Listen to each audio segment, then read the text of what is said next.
Champions ট্রফিতে ব্যর্থতার পরও জাতীয় ক্রিকেট দলের কোচিং প্যানেলে আসছে না কোনো পরিবর্তন। আর 2027 ওয়ানডে বিশ্বকাপের জন্য এখন থেকেই রোডম্যাপ তৈরি করতে চায় ক্রিকেট বোর্ড। এদিকে শাহিদ আফ্রিদির সঙ্গে পেমেন্ট জটিলতা করে দেশের ক্রিকেটের সম্মান নষ্ট করেছে বলে বিপিএল এর ফ্র্যাঞ্চাইজি চিটাগং কিংস। কার্যনির্বাহী কমিটির সভা শেষে এমনটা জানান বিসিবি পরিচালক নাজমুল আবেদিন ফাহিম। ক্রিকেট বোর্ডের কার্যনির্বাহী কমিটির 18তম সভা।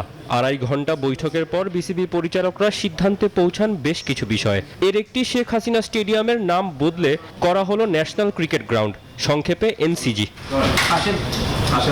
চ্যাম্পিয়ন্স ট্রফিতে বাজে পারফরমেন্সে খালি হাতে ফিরেছে টাইগাররা। প্রস্তুতির অভাবেই এমনটা হয়েছে বলে জানান বিসিবির ক্রিকেট অপারেশনস প্রধান নাজমুল আবেদিন ফাহিম। সেখানে বিপিএল এর সাথে শিডিউলটাও কিছুটা সাংঘর্ষিক ছিল বলে স্বীকার করেন তিনি। আমাদের আদর্শ প্রিপারেশন বলতে যেটা বোঝায় সেটা হয়নি।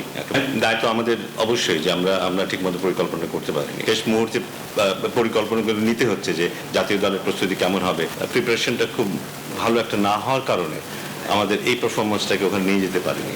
সো কিছুটা দায়িত্ব ডেফিনেটলি আছে ইউএস স্পোর্ট।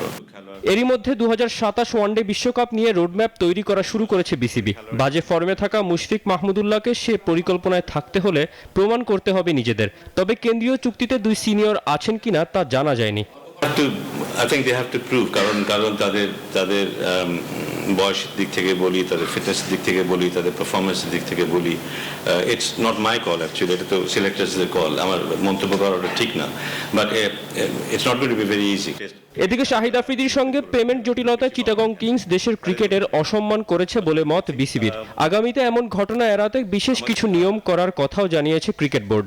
আফ্রিদির যে ব্যাপারটা আপনি প্রসঙ্গ, এই কর্মকাণ্ডগুলো কিন্তু শুধু বোর্ডকেই না দেশকেও দেশের মাথা নিচু করে দেয়।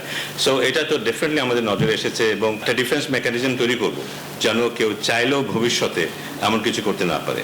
চ্যাম্পিয়ন্স ট্রফিতে ব্যর্থতার পরও কোচ ফিল সিমন্সে আস্থা রাখছেন দেশের ক্রিকেট কর্তারা।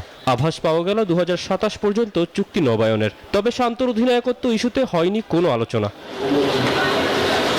তৌসিফুল হাসান, নিউজ 24, ঢাকা।